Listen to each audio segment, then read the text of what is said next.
نحمده ونستعينه ونستغفره ونؤمن به ونتوكل عليه ونعوذ بالله من شرور أنفسنا ومن سيئات أعمالنا من يهده الله فلا مضل له ومن يضلله فلا هادي له ونشهد أن لا إله إلا الله وحده لا شريك له وأشهد أن محمدا عبده ورسوله أما بعد فقد قال الله تعالى في كلامه المجيد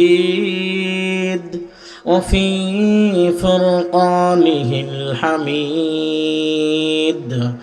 فأعوذ بالله من الشيطان الرجيم بسم الله الرحمن الرحيم ولقد كتبنا في الزبور من بعد الذكر أن الأرض يرثها عبادي الصالحين الآية وقال الله تعالى في شان حبيبه ومعشوقه إن الله وملائكته يصلون على النبي يا أيها الذين آمنوا صلوا عليه وسلموا تسليما شكل درش البري اللهم صل على محمد وعلى آل محمد كما صليت على إبراهيم وعلى آل إبراهيم إنك حميد مجيد اللهم بارك على محمد وعلى آل محمد كما باركت على إبراهيم وعلى آل إبراهيم إنك حميد مجيد الحمد لله সাফাজুরা ইসলামিয়া নুরানি হাফিজি মাদ্রাসা ও এতিমখানার উদ্যোগে হাফেজ ছাত্রদের দস্তরবন্দি উপলক্ষে আজকের ইসলামী মহাসম্মিলনের জনাব সভাপতি আলহাজ মোহাম্মদ ইয়াকুব আলী সাহেব এবং আজকের এই সবাই আমার সম্মুখে মুসলমান ভাইয়েরা বিভিন্ন জায়গাতে অবস্থানরত যুবক ভাইয়েরা পর্দার অন্তরালে অবলা সবলা মা ও বোনেরা আমরা সে মহান আল্লাহ পাকের দরবারে শুকর আদায় করি যে মহান আল্লাহ পাক আমাদেরকে সুস্থ রেখে আজকের এই অতি মহতি জলসায় আসার বসার তৌফিক দান করলেন। আমরা সকলে সে মহান আল্লাহ পাকের দরবারে শুকর আদায় করি, বলি আলহামদুলিল্লাহ। মুহতারাম মুআজ্জাজ হাজিরিন, কোনো ভূমিকা না রেখেই ডাইরেক্ট সরাসরি আমরা আলোচনায় প্রবেশ করতে চাই। আমরা মুসলমান, এই জমিনে আমাদের পরিচয় হলো আমরা মুসলমান। আসলামা ইসলিমু ইসলামান ফাহুয়া মুসলিমুন। মুসলমান ওই ব্যক্তিকে বলা হয় যেই ব্যক্তি 24টা ঘন্টা আল্লাহর হুকুম মানার জন্যে নিজের মাথাকে নত করে দেয়, তাকেই বলা হয় মুসলমান। তাকেই কি বলা হয়? আল ইসলামু গরদান নিহাদান বাতআত। আনুগত্যের জন্যে সব সময় মাথা নত করার নাম হলো মুসলমান। কোনো মানুষ যদি তার মাথাকে আল্লাহর সম্মুখে নত না করে, সে কোনোদিন প্রকৃত মুসলমান হতে পারবে না। মুহতারাম মুআজ্জাজ হাজিরিন, এই জন্য মুসলমান দুনিয়ার কোনো রাজা বাদশার গোলাম নয়। গোলাম কার? এক আল্লাহর। গোলাম কার? এক আল্লাহর। এই জন্য মুসলমান দুনিয়ার জীবনে এক আল্লাহর হুকুম ছাড়া অন্য কারো গোলামি করবে না, অন্য কারো দাসত্ব করবে না। একজন মুসলমান তার জন্ম থেকে মৃত্যু পর্যন্ত একমাত্র গোলামি আর দাসত্ব করতে হবে আল্লাহ পাকের। কার বলেন তো ভাই? আল্লাহ পাক এই কথা কুরআনুল কারীমের ভিতরে ঘোষণা দিয়েছেন, ইন্নাল্লাযীনা ক্বালু রাব্বুনাল্লাহু সুম্মা ইসতাকামু তাতানাজ্জালু আলাইহিমুল মালায়েকা, নিশ্চয়ই যারা বলবেন আমাদের রব আল্লাহ, ইন্নাল্লাযীনা ক্বালু রাব্বুনাল্লাহ, যারা বলবে আমাদের রব আল্লাহ, এই কথা বলার পরে জমিনের যতগুলা ক্ষেত্রে তার অবস্থান হবে, তার বিচরণ হবে, তার চলাফেরা হবে। একজন মুসলমান তার ব্যক্তিগত জীবন, সামাজিক জীবন, তার রাষ্ট্রীয় জীবন, এমনকি আন্তর্জাতিক জীবন পর্যন্ত জীবনের প্রত্যেকটা স্তরে ঘোষণা করতে হবে আমি একমাত্র আল্লাহর গোলাম। কার গোলাম বলেন? এই জন্যে আল্লাহ পাক কুরআনুল কারীমের ভিতরে জানায়া দিলেন, যারা বলবে আমরা আমাদের রব আল্লাহ, এই কথাটা একজন মুমিন বান্দা তার জীবনের প্রত্যেকটা স্তরে ঘোষণা করতে হবে, বলতে হবে আমার রব আল্লাহ। এই কথা বলার পরে আল্লাহ পাক বলেন সুম্মাস্তাকামু, এই কথা বললে শেষ হয়ে যাবে না, বরং এই কথা বলার পরে এর উপর অটল অবিচল থাকতে হবে। একজন মুসলমান সে তার জীবনের সর্বক্ষেত্রে সর্বত্র ঘোষণা করবে আমার রব আল্লাহ। আমরা মুসলমান, আমরা যদি লক্ষ্য করি আল্লাহ পাক রবুবিয়ত এটা আল্লাহ পাকের জন্য ঘোষণা করতে হবে। একজন মুসলমান সে জানে না রব কাকে বলা হয়। রব বলা হয় লালন পালন কর্তাকে। রব কাকে বলা হয়? কোন যিনি লালন পালন করেন তিনাকে বলা হয় রব।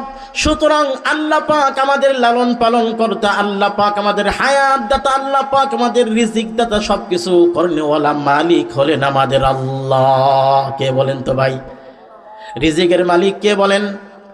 আল্লাহ পাক কুরআনুল কারীমের ভিতরে বলেন, ওয়ামা মিন দাব্বাতিন ফিল আরদি ইল্লা আলাল্লাহি রিজকুহা, জমিনের উপরে বিচরণশীল যত প্রাণী রয়েছে সমস্ত প্রাণীর জিম্মাদারি, সমস্ত প্রাণীর রিজিকের জিম্মাদারি আমার আল্লাহর উপরে। কার উপরে বলেন? আমার আল্লাহ পাক শুধু মানুষকে রিজিকের ব্যবস্থা করে না, শুধু মানুষকে রিজিক দেয় না, এমন কোনো বিচরণশীল প্রাণী জমিনে নাই যার রিজিক আমার আল্লাহ পাকের হাতে নাই। মানুষ আর কি রিজিক খাইতে পারে? মানুষের চাইতে জঙ্গলের ভিতরে হিংস্র জানোয়ার প্রাণীগুলা থাকে। এক একটা হাতির কি পরিমাণ খাদ্য লাগে, সেই হাতির খাদ্যের ব্যবস্থা কে করে বলেন তো দেখি? আল্লাহ। এই যে সমুদ্রের ভিতরে, মহাসমুদ্রে বিশাল বড় বড় আকারের মাছ রয়েছে, এই মাছগুলার টনে টনে রিজিকের ব্যবস্থা লাগে, রিজিকের ব্যবস্থা করতে হয়। এই সমস্ত রিজিকের ব্যবস্থা কে করে? দুনিয়ার কোনো নেতা নেত্রী করে না, দুনিয়ার কোনো রাজা বাদশা করে না, আসমান জমিনের মালিক আল্লাহ করে। কে করে কোন তো ভাই? এই যে আল্লাহ পাক আমাদের রব, আল্লাহ পাক আমাদের রব, এই কথাটা জবানে যেমন স্বীকার করতে হয়, অন্তরে বিশ্বাস করতে হয়, এইটা বাস্তবে আবার আমলে ফিট করতে হয়। একজন মুসলমান তার জীবনের এই তিনটা স্তরের ভিতরে আল্লাহর রবুবিয়তের স্বীকারোক্তি দিতে হবে। আমরা যেমন বলতে পারি আমাদের আল্লাহ আমাদের রব, রবুবিয়ত হিসাবে আল্লাহর স্বীকারোক্তি দিতে হবে। 2 নম্বর হলো ওয়াহদানিয়াত, আমার আল্লাহ পাক একক, আমার আল্লাহ পাক একজন রব। পৃথিবীতে আমার আল্লাহ রব ছাড়া আমার আল্লাহ মাত্র একমাত্র রব, একমাত্র আমার আল্লাহই রয়েছেন পৃথিবীতে, দ্বিতীয় আর কেউ নাই। এই কথাটার মনে প্রাণে বিশ্বাস করতে হবে, জবানে স্বীকারোক্তি দিতে হবে, কাজে বাস্তবায়ন করতে হবে। আপনি হিন্দু হিন্দুদের পূজার ভিতরে যায়া সুন্দর করে খুশি করার জন্য বলবেন পূজা রোজা একই জিনিস, কোন নাউজুবিল্লাহ। আর এইটা কেমন মুসলমান হয়ে গেল? মুসলমানদের ধর্মের ভিতরে ঘোষণা করে আল্লাহ একজন, আবার হিন্দুদের কাছে গিয়া হিন্দুদের সাথে ভালোবাসা প্রকাশ করে বলে পূজা রোজা এক জিনিস। হিন্দুদের যেমন আমাদের যেমন আল্লাহ রয়েছে, তাদের যেমন ঈশ্বর আছে, এই কথা বলা যাবে কিনা বলেন? খ্রিস্টানদের গড আছে, এই কথা বলা যাবে কিনা বলেন? এই কথা কোনো মুসলমান যদি বিশ্বাস করে, সেই মুসলমানের ঈমান থাকবে না। পৃথিবীতে গড বলতে কেউ নাই, ঈশ্বর বলতে কেউ নাই, একমাত্র কে আছেন বলেন তো? আল্লাহ। আওয়াজ দিয়ে বলেন, কে আছে বলেন তো? এই পৃথিবীতে আপনি একজন মুসলমান হওয়ার পরে কেমনে করে বিশ্বাস করেন অন্য ধর্মগুলোরও ঠিক থাকতে পারে? না, অন্য কোনো ধর্ম তার কোনো অন্য কোনো ধর্মের কোনো ঠিকঠাক নাই, অন্য ধর্মের কোনো নিশ্চয়তা নাই। এগুলা বানোয়াট, এগুলা গতানুগতিকভাবে তৈরি হয়েছে, এগুলার কোনো বাস্তবতা নাই, ঠিক কিনা বলেন? আপনি যদি মুসলমান হন, এই কথার যদি বিশ্বাস আপনার দিলের ভিতরে না থাকে, ইমানের ভিতরে সমস্যা হয়ে যাবে। এই জন্য মুসলমানের ভিতরে ওয়াহদানিয়ত, তাওহীদ, একত্ব বিশ্বাস থাকতে হবে যে না, পৃথিবীতে স্রষ্টা একজন আছেন, আল্লাহ। কে আছে কোন তো দেখি? আমার আল্লাহ ছাড়া আর কোনো স্রষ্টা নাই। লাউ কানা ফীহিমা আলিহাতুন ইল্লাল্লাহু লাফাসাদাতা। আল্লাহ পাক সূরা আম্বিয়ার ভিতরে বলেন, আসমান জমিনে যদি আল্লাহ ছাড়া অন্য কোনো ইলাহ থাকতো, আসমান জমিন ভেঙ্গে খান খান হয়ে যেত। কি কোন ঠিক কিনা? এই আসমান জমিনে আল্লাহ ছাড়া অন্য কোনো ইলাহ নাই। এই জন্যে আসমান জমিন সৃষ্টি করার পর থেকে আজ পর্যন্ত, কিয়ামত পর্যন্ত আসমান জমিন কোনো সময় ভেঙে খান হবে না। কারণ যদি দুই স্রষ্টা থাকতো, এক স্রষ্টা বলতো আজকে বৃষ্টি হবে, আরেক স্রষ্টা বলতো যে আজকে বৃষ্টি হবে না। এক স্রষ্টা বলতো আজকে রোদ হবে, আরেক স্রষ্টা বলতো যে আজকে ঠান্ডা ভাব থাকবে। এই জন্য খোদাই লেগে সব কিছু ধ্বংস হবে কিনা কন? এই জন্য আসমান জমিনে আল্লাহ ছাড়া অন্য কোনো ইলার অস্তিত্ব নাই, ঠিক কিনা কোন? একজন মুসলমান সে যেমন ওয়াহদানিয়াতকে স্বীকার করতে হয়, রুবুবিয়তকে স্বীকার করতে হয়, 3 নম্বর বিষয় হলো উলুহিয়াতকেও স্বীকার করতে হবে। উলুহিয়াত অর্থাৎ ইলাহ, ইলাহ শব্দ থেকে উলুহিয়াত অর্থাৎ উপাসনা হবে, দাসত্ব হবে, গোলামি হবে এক আল্লাহর। কার হবে কোন? ও মুসলমান ভালো করে বুঝেন, উলুহিয়াত মানে কেন কি? উলুহিয়াত মানে কি? উপাসনা শুধু আল্লাহর হবে। উপাসনা কার হবে কোন? আল্লাহর ছাড়া পৃথিবীতে কারোই উপাসনা করা যাবে না।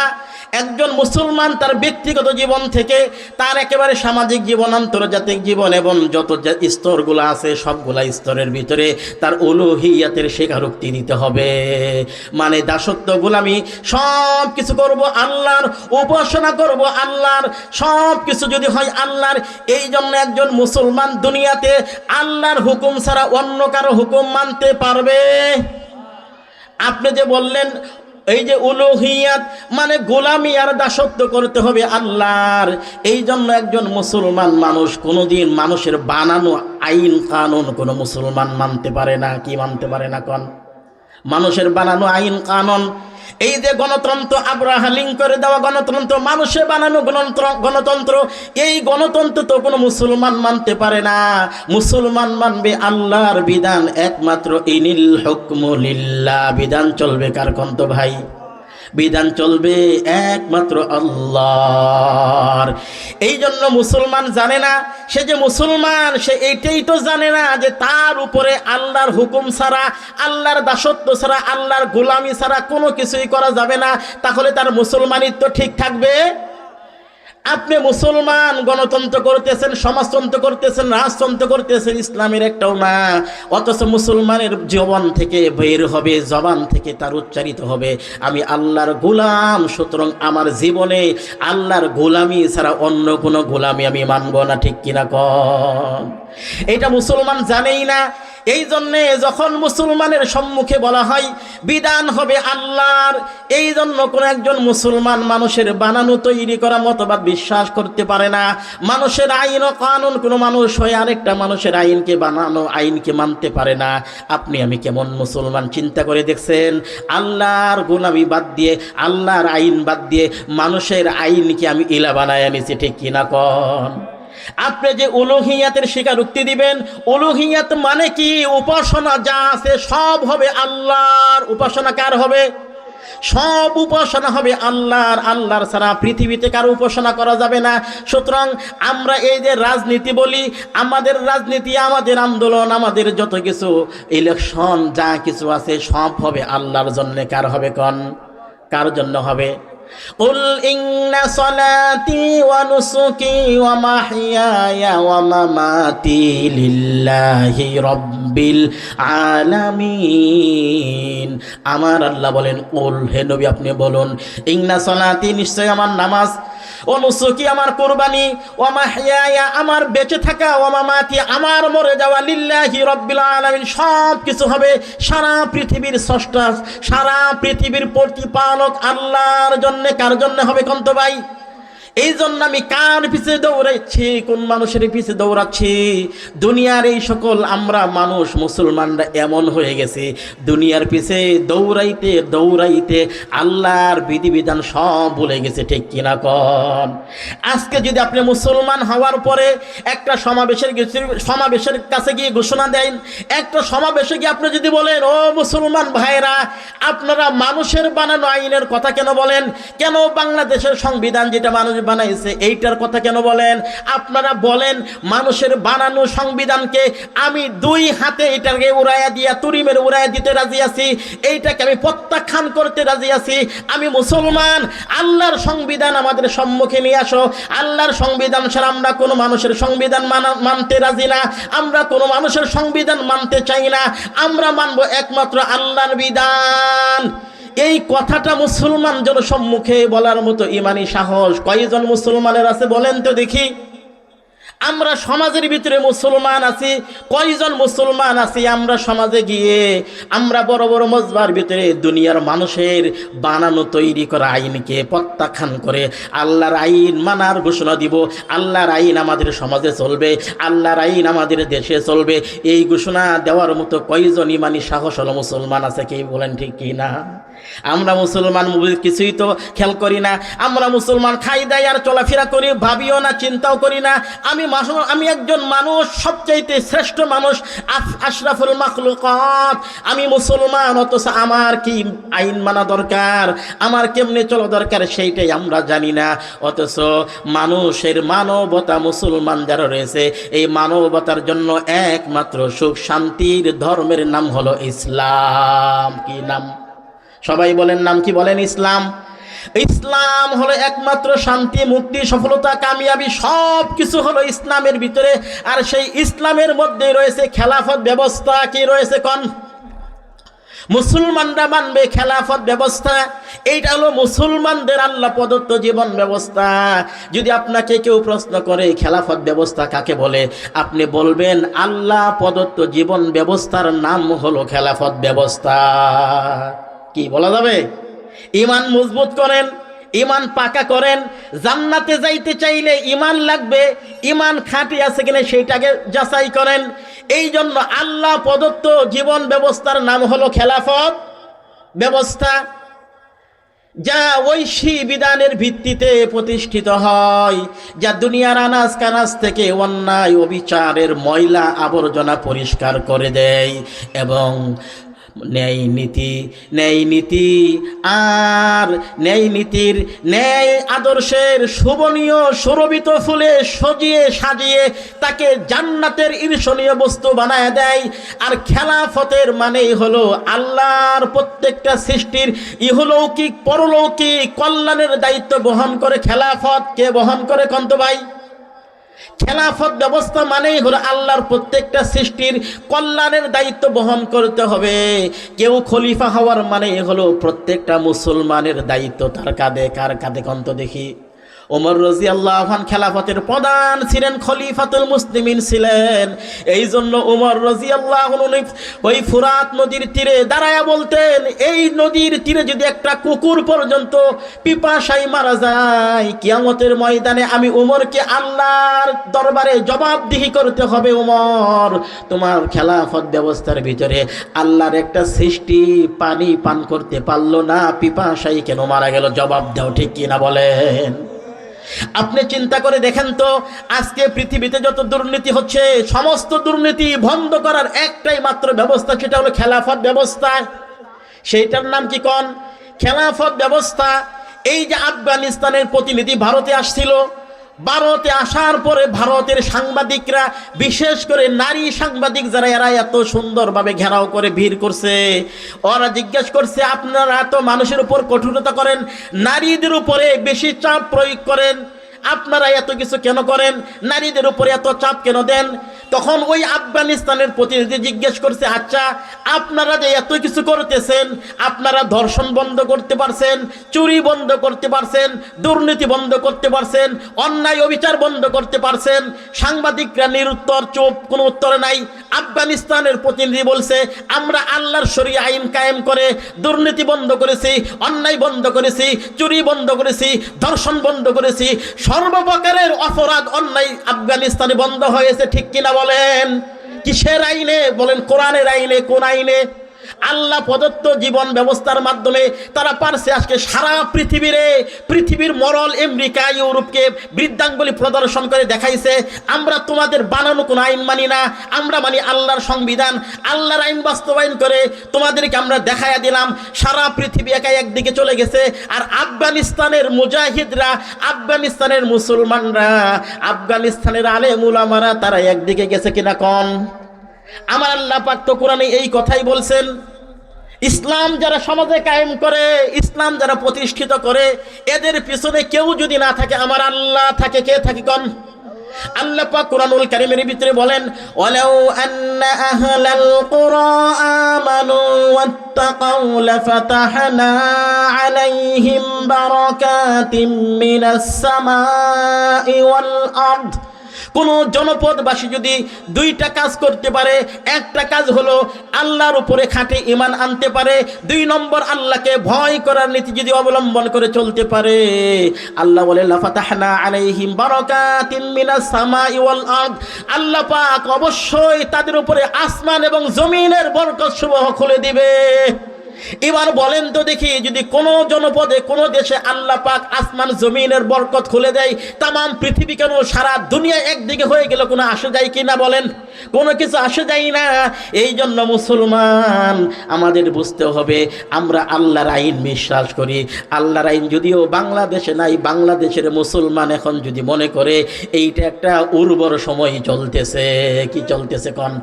একটা উর্বর সময় চলতেছে, এই সময় যদি মুসলমানরা এক আর নেক হয়ে ঘোষণা দিতে পারে বাংলাদেশ আল্লাহর আইনে চলবে, বাংলাদেশ আগামীর বাংলা আল্লাহর কোরআনের বাংলা হবে, আল্লাহর আইনে বাংলাদেশ আমরা দেখতে চাই, একটা ইসলামী শাসন ব্যবস্থা দেখতে চাই, সমস্ত মানুষ যদি এক হয়ে ঘোষণা দেয়, বলেন বাংলাদেশে ইসলাম প্রতিষ্ঠা হওয়া সম্ভব কিনা? কন্ত ভাই, আমি মুসলমান, আমার ব্যক্তিগত অবস্থান থেকে আমি আমার অবস্থান তুলে ধরলে, প্রত্যেক মানুষ যদি তার অবস্থান তুলে ধরে, বাংলাদেশে আল্লাহর আইন চালু করা সম্ভব কিনা? কন্ত ভাই, আপনি যদি এর পক্ষে সাপোর্ট না দেন, মনে করেন আপনি নিজের জীবন নিজে পড়লেন, আপনি নিজে কপাল পোড়া হইলেন।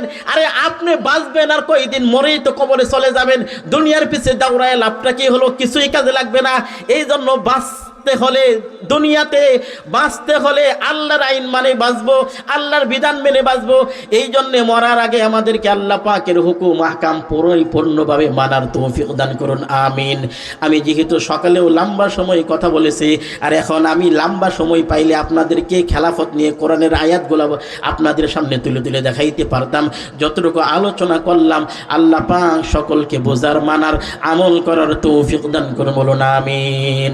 ওয়া আখিরু দাওয়ানা আনিল হামদুলিল্লাহি রাব্বিল আলামিন। আসসালামু আলাইকুম ওয়া রাহমাতুল্লাহ।